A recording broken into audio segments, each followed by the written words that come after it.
नमस्कार दोस्तों आज के इस वीडियो में आपका स्वागत है। क्या है एमपॉक्स? भारत में इस बीमारी के पहुंचने के पीछे क्या खामियां रही मोदी सरकार की? इस वीडियो में हम 6 पॉइंट्स पे चर्चा करेंगे। पहला पॉइंट है, क्या है एमपॉक्स या मंकी पॉक्स?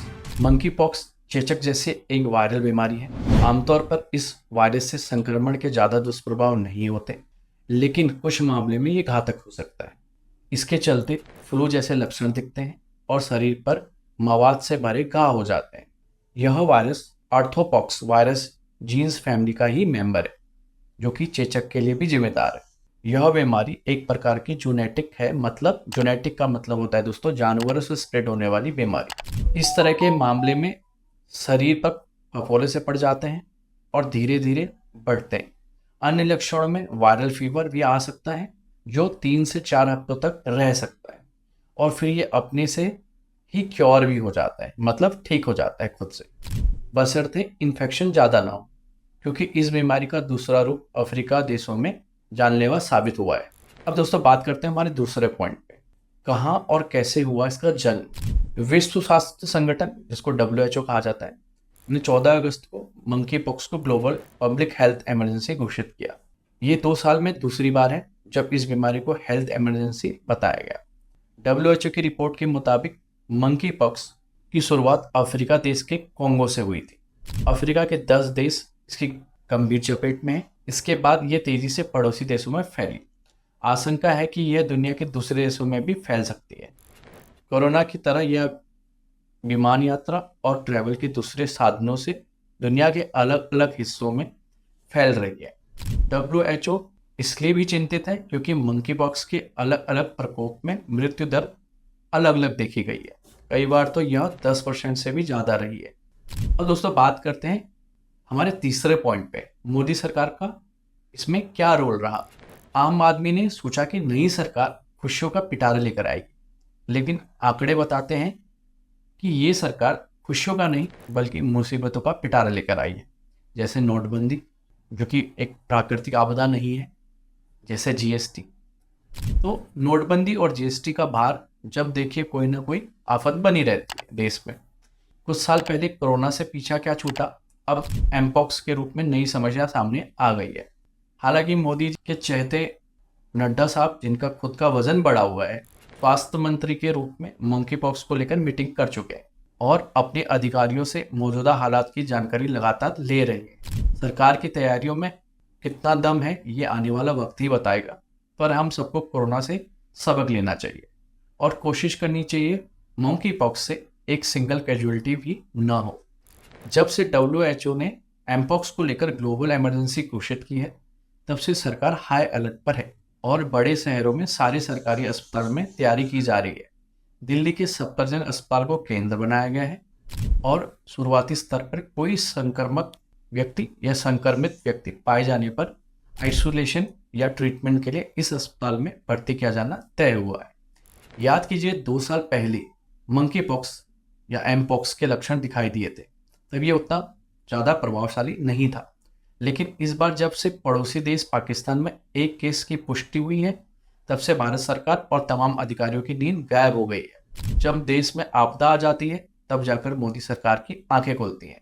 बहरहाल, हालांकि एम्स के डॉक्टरों का कहना है कि इस डिजीज में केवल बचाव ही सुरक्षा है। एम्स का कहना है कि ये बीमारी लगभग 70 साल से भी ज़्यादा समय से अस्तित्व में है, जबकि कोरोना वायरस पूरी दुनिया के लिए नया था और उसके लिए कोई वैक्सीन नहीं थी। सारे आंकड़े जगजाहिर, लेकिन फिर भी समझ नहीं आता कि ये सरकार है कि कुंभकर्ण। कुंभकर्ण तो 6 महीने में जाग जाता था, पर यह सरकार तो आँख खोलकर सो रही है, क्योंकि कोई भी संक्रमण ने अगर विकराल रूप धारण कर लिया तो हालात ऐसे हो जाते हैं जैसे तेज स्पीड में गाड़ी का ब्रेक फेल हो जाए, कंट्रोल करना मुश्किल हो जाए। एक तरफ जहां मोदी कार्यकाल में मुसीबतें ऐसी जन्म ले रही है जैसे जमा बरसाती पानी में डेंगू के मच्छर जन्म लेते हैं। मोदी के इन 10 सालों में केवल समस्याओं ने जन्म लिया है, समाधान का तो अवॉर्शन करवा दिया गया है।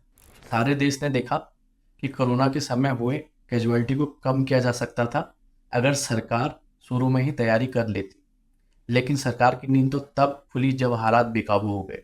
अब दोस्तों हम चलते हैं हमारे चौथे पॉइंट की तरफ। किन किन देशों को प्रभावित किया है एमपॉक्स ने?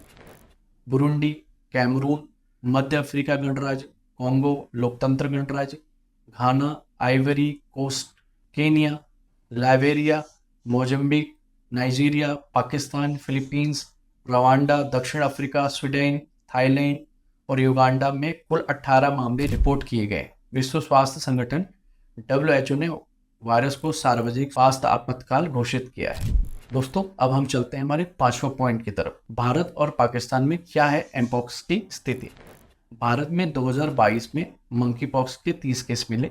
WHO के मुताबिक 2022 के बाद से वैश्विक स्तर पर 116 देशों में मंकी पॉक्स के 99,176 मामले और 8 मौत दर्ज की गई है।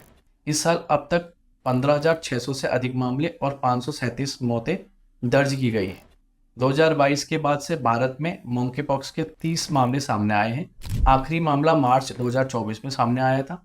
अब बात करते हैं दोस्तों पाकिस्तान की। स्वीडन के बाद अब पाकिस्तान में भी मंकी पॉक्स का केस मिला है। राइटर्स के मुताबिक पाकिस्तान में 16 अगस्त को मंकी पॉक्स के 3 केस मिले। सभी UAE की यात्रा करके लौटे थे।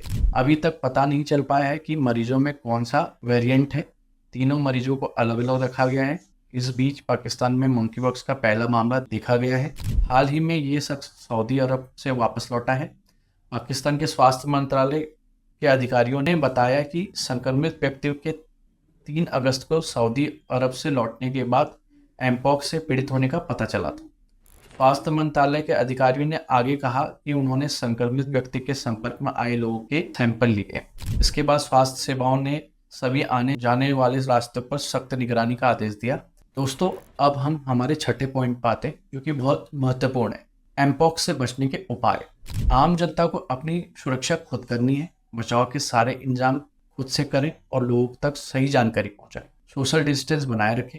एमपॉक्स व्यक्ति के ज़्यादा करीब ना आए और दूसरों के कपड़े या किसी भी चीज़ का इस्तेमाल ना करें। हालांकि एम्स के डॉक्टरों का कहना है कि इस डिजीज़ में केवल बचाव ही सुरक्षा है। यह अफ्रीका देश की बीमारी है। 100 से भी ज़्यादा देशों में 2700 से भी ज़्यादा केस सामने आ गए हैं। मामले की गंभीरता को देखते हुए भारत सरकार ने तैयारी के साथ साथ लोगों को जागरूक करना चालू कर दिया है और किसी भी तरह की भ्रामक जानकारी से बचने के लिए आगाह किया है। हालांकि ये वैसी ही खोखली तैयारियां हैं जैसे मोदी सरकार ने आम जनता को 5 लाख तक का फ्री इलाज के नाम पर आयुष्मान कार्ड बांटा, जिस आयुष्मान कार्ड को कोई भी अस्पताल एक्सेप्ट करने के लिए तैयार नहीं होता। दोस्तों, इसी को बोलते हैं जुमलेबाजी। और अगली बार वोट देने से पहले जरूर सोचें कि वोट किसको देना है, समस्या को जन्म देने वाले को या समाधान को जन्म देने वाले को। तो दोस्तों, हम अपनी बात को यहीं पर स्थगित करते हैं और आप सभी से आशा और उम्मीद करते हैं कि सभी स्वस्थ रहें, मस्त रहें। जय हिंद, जय भारत।